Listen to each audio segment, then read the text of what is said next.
Salam, selamat pagi Bapak Ibu Saudara-saudara yang diberkati oleh Tuhan. Mari kita memulai hari ini dengan penuh sukacita. Kita merasakan kebaikan dan tuntunan tangan kuasa Tuhan. Dan mari kita mengawali semua kegiatan kita dengan membaca merenungkan firman Tuhan. Saya mengajak untuk kita mengawalinya dengan berdoa. Mari kita berdoa.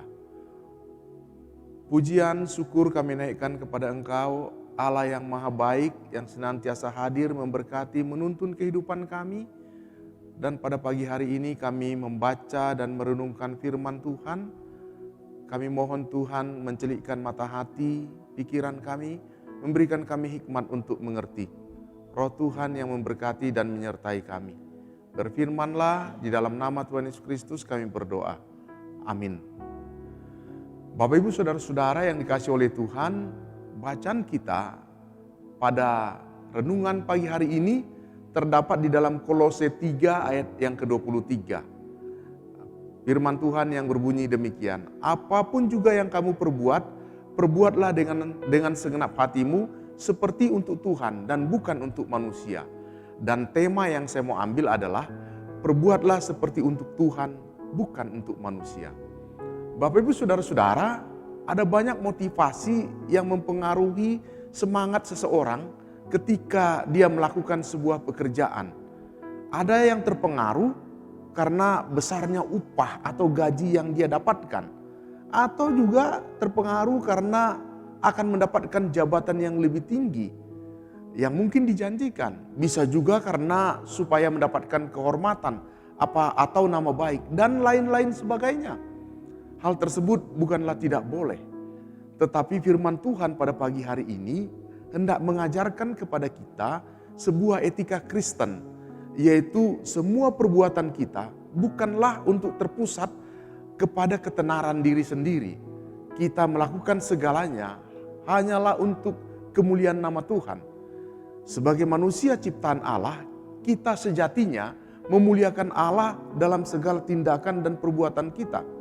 Hal tersebut tentulah sehingga mendorong kita untuk mengerjakan setiap tugas pekerjaan dengan penuh tanggung jawab yang dipercayakan kepada kita dengan penuh integritas, ketaatan, dan komitmen. Bapak Ibu Saudara-saudara, ada beberapa hal yang menjadi renungan kita dari bacaan kita pada pagi hari ini. Yang pertama, dia mengatakan semua yang kita kerjakan untuk kemuliaan nama Tuhan.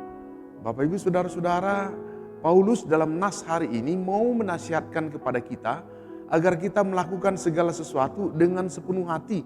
Baik itu pekerjaan, pelayanan, studi, berkeluarga, ibadah dan sebagainya. Bukan dengan keluh kesah, dengan gerutu atau persungutan. Di dalam kata-kata apapun juga yang kamu perbuat. Dalam kalimat ini Rasul Paulus mau menempatkan tekanan bukan kepada kedudukan atau status sosial. Tetapi bukan pula pada pekerjaan, melainkan pada orang yang melakukan perbuatan itu, kepada perbuatan itu sendiri, pekerjaan itu sendiri. Hal ini sependapat dengan pendapat Martin Luther. Dia mengatakan orang harus memenuhi kewajiban yang dibebankan kepadanya, apapun posisi mereka di dunia ini. Sebab setiap panggilan yang sah memiliki nilai yang sama di mata Allah, bagi Allah. Bapak Ibu Saudara-saudara, dalam pemberlakuan di masyarakat, ada banyak orang yang membeda-bedakan dan menaruh penghargaan yang berbeda terhadap pekerjaan yang kita miliki. Contohnya, kalau seorang petani, seringkali dia merasa tidak bangga atau seakan-akan belum memiliki pekerjaan karena dia hanya seorang petani. Orang lebih banyak menganggap bekerja sebagai TNI, ASN, atau profesi lainnya sebagai pekerjaan yang dibanggakan dan dianggap mulia. Oleh sebab itu, pandangan kita harus perlu diubah dengan pola pikir apapun pekerjaan atau profesi kita, itu adalah anugerah Tuhan. Itu adalah panggilan Tuhan atas kita masing-masing yang harus kita lakukan dengan penuh tanggung jawab dan kita kerjakan untuk kemuliaan nama Tuhan. Yang kedua, Bapak Ibu Saudara-saudara, kita harus mengerjakannya dengan segenap hati. Paulus mengatakan bahwa ketika kita bekerja, maka kita bekerja harus dengan segenap hati. Istilah dengan segenap hati itu berarti sungguh-sungguh. berarti bekerja tanpa pamrih atau pretensi.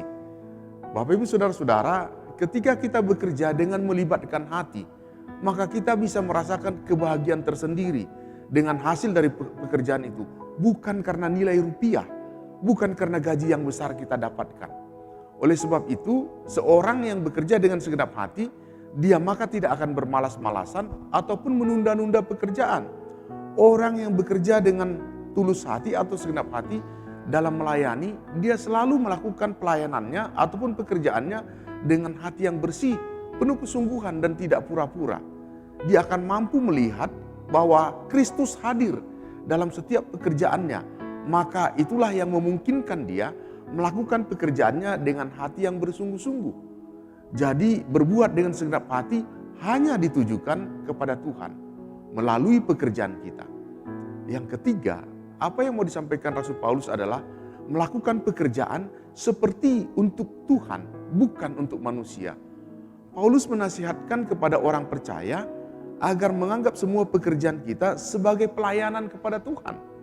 Dan ayat 17 Rasul Paulus juga mengajak kepada orang-orang percaya, mengatakan, dan segala sesuatu yang kamu lakukan dengan perkataan atau perbuatan, lakukanlah semuanya itu dalam nama Tuhan Yesus, sambil mengucap syukur oleh Dia kepada Allah Bapa kita. Pekerjaan yang dianggap rendah sekalipun oleh manusia akan berharga sangat tinggi jika kita lakukan untuk Tuhan. Dan itu pasti akan apalagi disertai dengan ucapan syukur. Bapak Ibu Saudara-saudara, oleh sebab itu kita harus bekerja dengan menjadikan Kristus sebagai Tuhan atau majikan kita. Sehingga semua yang kita perbuat adalah untuk Tuhan. Dan Tuhan akan memberkati serta memberikan upahnya. Kita meyakini bahwa semua yang kita kerjakan adalah anugerah kebaikan Tuhan. Dan pekerjaan itu berasal dari Tuhan. Sehingga kita akan mendapatkan berkat berkelimpahan dari Tuhan.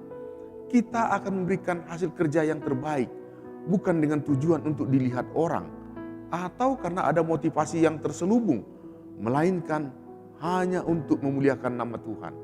Dengan kata lain, kita sedang melayani Tuhan yang tidak kelihatan, bukan manusia yang kelihatan. Oleh karena itu, Bapak Ibu Saudara-saudara, marilah kita melakukan yang terbaik, lewat cara kerja kita yang sungguh-sungguh untuk Tuhan. Maka Tuhan dipermuliakan dan kita bisa mengenal Yesus Kristus. Saya ulangi, kita bisa mengenalkan Yesus Kristus kepada mereka yang belum mengenalnya melalui pekerjaan kita. Demikian firman Tuhan, terpujilah Kristus. Amin. Mari kita berdoa. Sertai kami agar di dalam apapun yang kami lakukan, biarlah kami melakukannya seperti untuk Tuhan. Sehingga di dalamnya kami memperoleh berkat, penyertaan, dan tuntunan tangan kuasa Tuhan. Mampukan kami sebagai alat Tuhan, di dalam nama Tuhan Yesus Kristus kami berdoa. Amin.